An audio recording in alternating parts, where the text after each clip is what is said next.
Okay, today we're going to look at the other two trig ratios, sine and cosine. Last time we talked about the tangent ratio, and if you remember, it was tangent of a given angle that was equal to the opposite side to that angle divided by its adjacent side. Now there's a couple other sides in a triangle, so the only one we haven't used yet is the hypotenuse.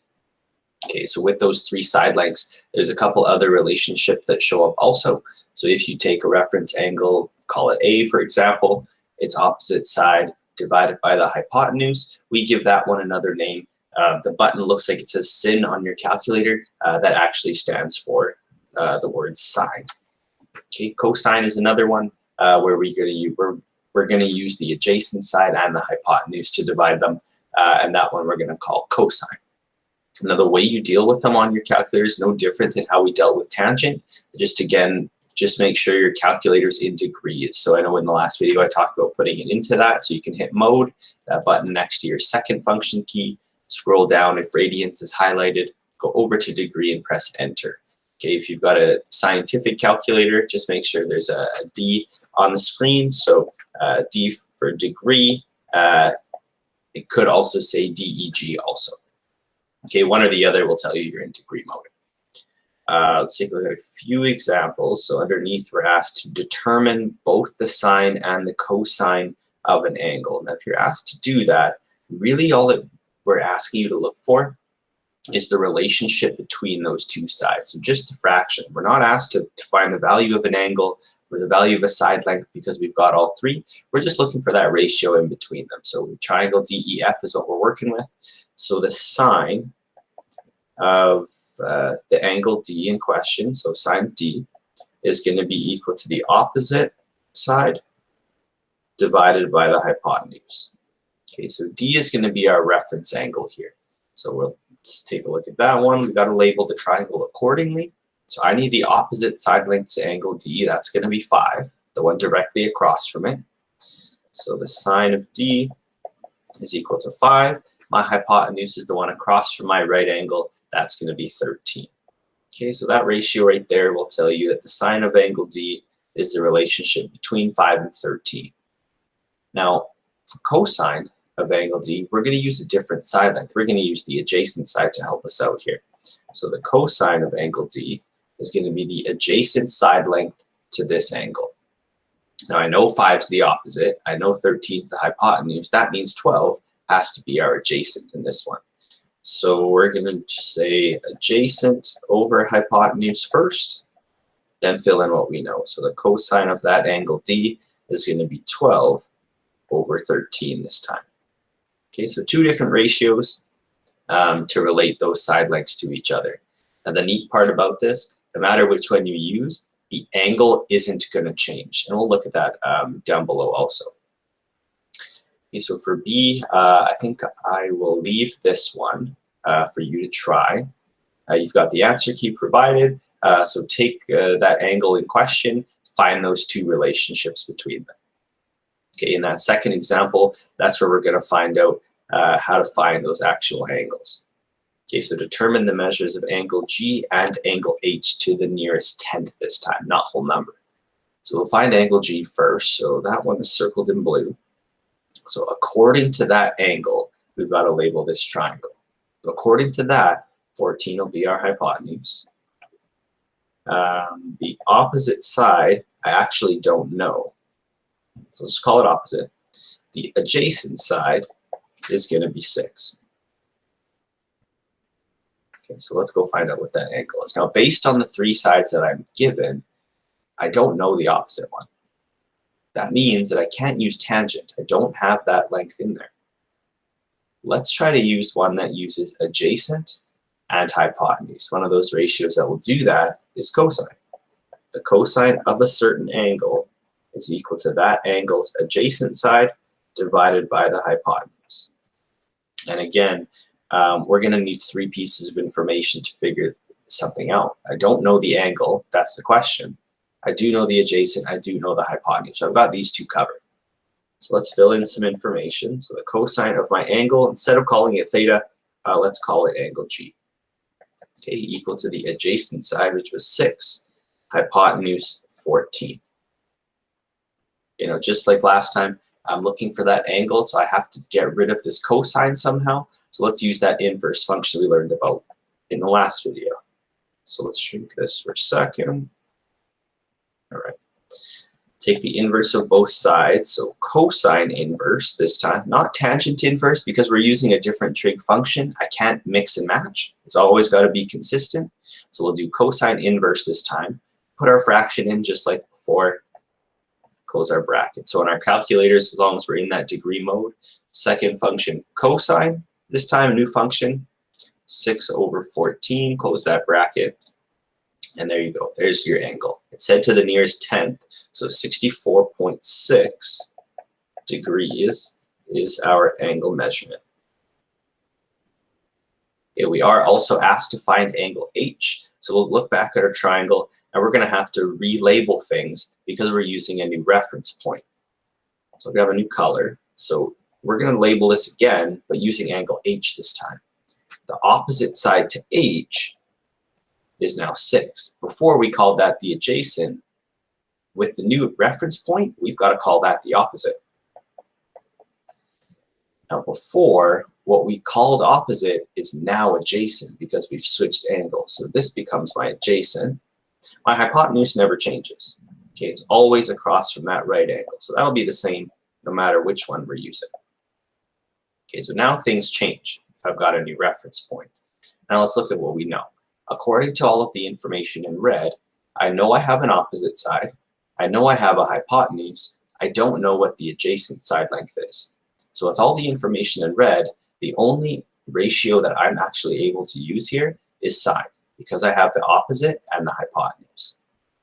So if I say that the sine of an angle is the fraction of its opposite side and the hypotenuse. Now we can fill in some information. Okay, so the angle we've got to find is H. So the sine of angle H is equal to H's opposite side, which is 6, and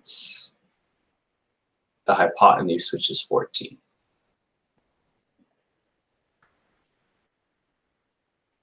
Okay.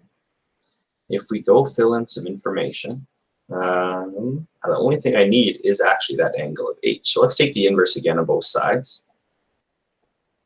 So sine inverse this time, 6 over 14. Okay, so if I grab my calculator, make sure I'm pressing sine inverse, 6 over 14. Okay, so notice even though those fractions were the same, because of the relationship between cosine and sine, since we're calling them different things, the answers for those angles end up being different also. So even though those fractions are the same, I do get the different angle measurements like I should have because I'm using the correct relationship between those side lengths. So angle H, even though the fractions are the same, the angles have to be different. Okay, so H is going to be 25.4 degrees. Okay, that's to the nearest 10th. Now again, for B, I won't do that one. I'll let you practice that one, try it out on your own. And again, you've got the answer key provided for you. So you can give that one a try. Okay, so let's look underneath. Example 3, using that cosine or sine ratio, determine the length of a side. Okay, so determine the length of BC to the nearest 10th. So BC is the one I'm looking for in question. I know I can use trigonometry here because I've got a right angle, okay, which makes 5.2 my hypotenuse. 50 will be the angle we use for our reference point. So AB is going to be the opposite, and then BC will be our adjacent. Okay, and that's what we need to find. So let's just call it BC. So I need to come up with some way to relate that angle of 50, the adjacent side, and the hypotenuse. The way we can do that is by using cosine. So the cosine of an angle is adjacent over hypotenuse. If you fill in what you know, I know I have an angle of 50, that can go in. I know I've got a hypotenuse of 5.2, that can go in. I don't know the adjacent. This is what we're going to find. Okay, so the cosine of 50 degrees equals our adjacent side, which we called BC, the hypotenuse 5.2. Now this is going to look very familiar if you went through the tangent video, because they're essentially the same concept. Cosine of 50 is really nothing special. You can put it in your calculator, and if you hit enter, you just get a number. So this is the same process as before. Any number can be divided by 1. So you could choose to get rid of the fraction on both sides by multiplying by 5.2. Okay, let's change this actually. Or you could do that cross multiply method, which I talked about before. Either way, you're still going to get the same thing.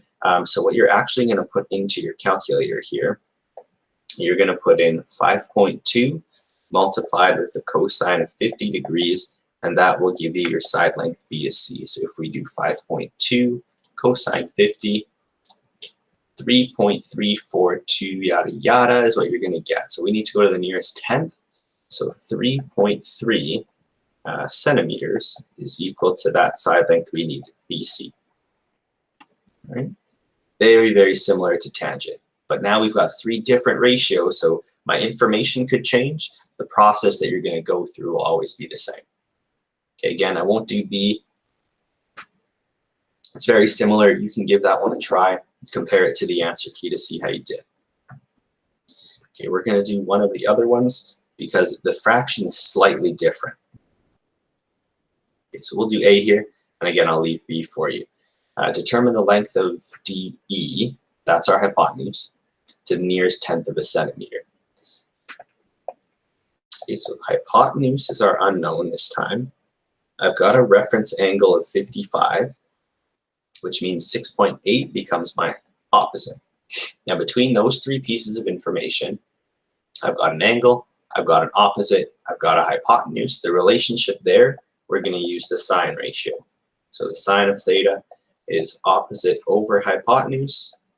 So we fill in what we know. We've got the sine of 55 degrees. That needs to be equal to 6.8 centimeters over our hypotenuse, which is DE. Okay, that was in the question, and we can even call it DE down here.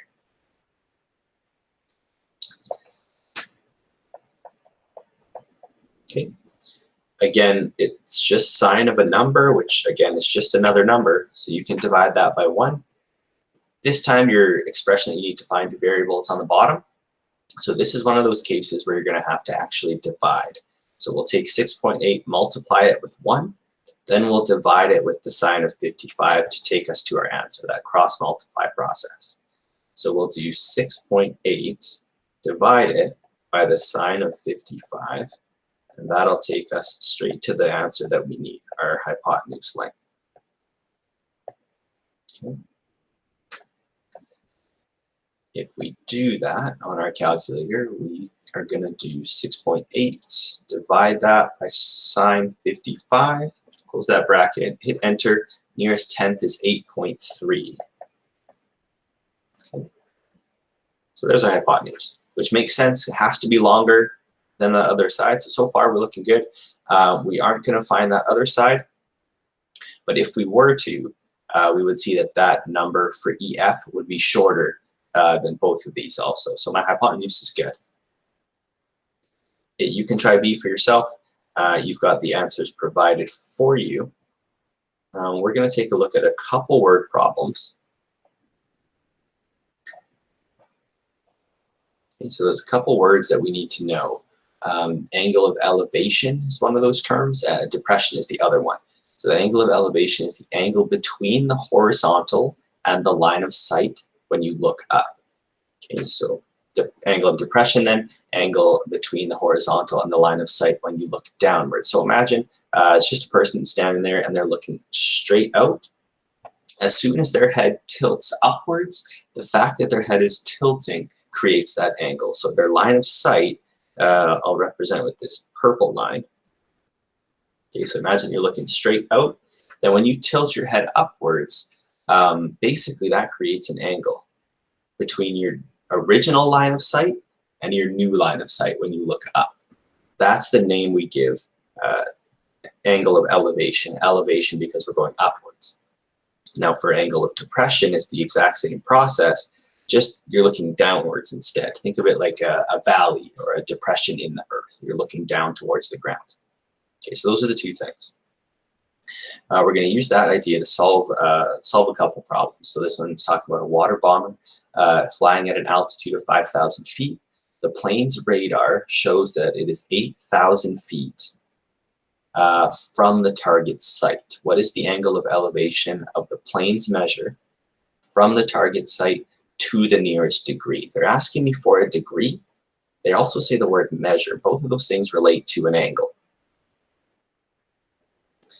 Okay, so if we just look at the information they've given us, they've even provided us with a little picture to help us out. So here's somebody just standing here.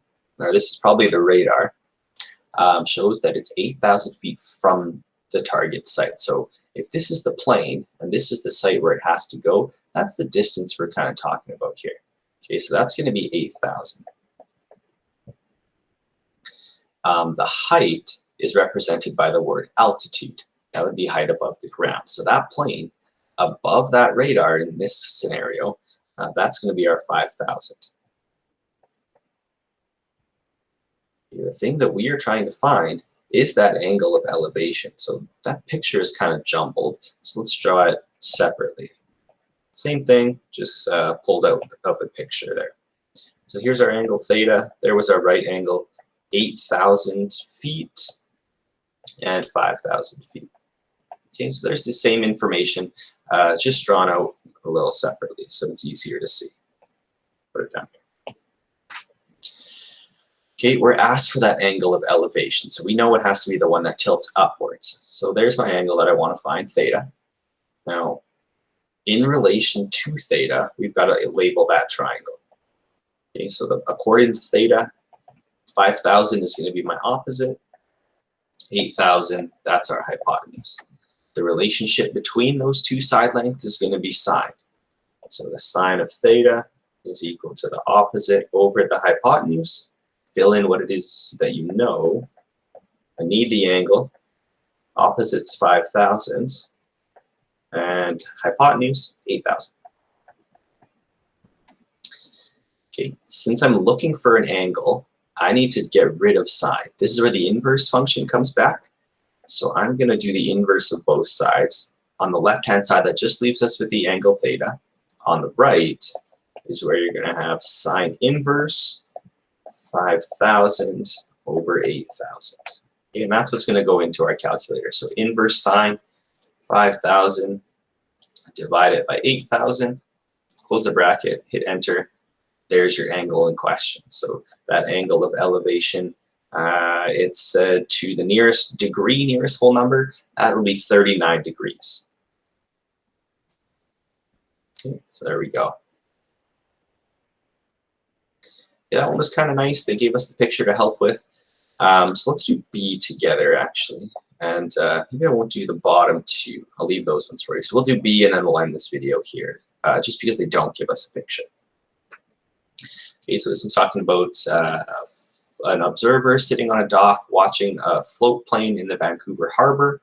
At a certain time, the plane is 300 meters above the water and 430 meters from the observer. Determine the angle of elevation of that plane measured from the observer to the nearest degree. Okay, so we're going to need a picture. So we know it's going to have something to do with a triangle. And that's not a triangle. Let's try that. Okay, so there's a triangle. Let's do a right angle. Okay, so a right angle will go in the corner. Now we've got to place some information. So let's say the observer is in this corner here. So there's our observer. They're just sitting there watching. That means our plane is going to be up above. Okay, there's our plane. Now, if they're looking up at the plane, originally their eyesight is going perfectly horizontal. As soon as they tilt their head upwards to look at it, this will create that angle of elevation. So there's our angle theta. We're also told that plane is 300 meters above the water. That's going to be its height. Okay, so that distance is going to be 300 meters. The distance from the observer to the plane is going to actually be our hypotenuse. So that distance was 430 meters, which was provided to us in the question. We are asked to find that angle of elevation, which we've perfectly labeled on our triangles. We've got everything we need here. It's just a matter of setting up our triangle with the correct side length labels and picking which function to use. So according to our reference angle theta, 300 is going to be our opposite side directly across, and 430 is going to be our hypotenuse. Again, we're going to use sine here. That'll be the relationship between those two side lengths. So the sine of theta will equal the opposite over the hypotenuse. Fill in the information that you know, and you always need to have two pieces of information. It could be an angle and a side. It could be two sides. You can always find the missing one. So the sine of our angle, we need to find that angle. Opposite's 300. Hypotenuse is 430. Since I'm finding an angle, I need to use the inverse. So theta stays on the left. Sine inverse goes on the right. Our fraction goes in the brackets. Okay, and that whole right side is what's going in our calculator. So second sine 300 divide by 430. Close the bracket, hit enter. There's your angle of elevation, 44.24, but it does need to be nearest degree. So theta is going to equal 44 degrees even. Okay. Here's how you could solve a problem using those ratios. Now that we have three of them, it becomes super important to make sure that I'm using the correct labels. Because if I label them incorrectly and I accidentally called this the adjacent side, everything else wouldn't work the way I intended it to. I'd actually be finding this angle, which wouldn't be my adjacent side length. Okay? It wouldn't be the angle of elevation. That would be something totally different. Okay, the other couple examples I'm not actually going to solve in this video. You do have the solutions provided to you. So those two you can try out on your own as a double check for you to make sure things are going okay. Okay, there's your homework questions again. There's some extra practice stuff straight from your textbook. In the next video, we'll talk about, I believe it's more complicated triangles. I'll see you in the next one. Let me figure out how to close this here.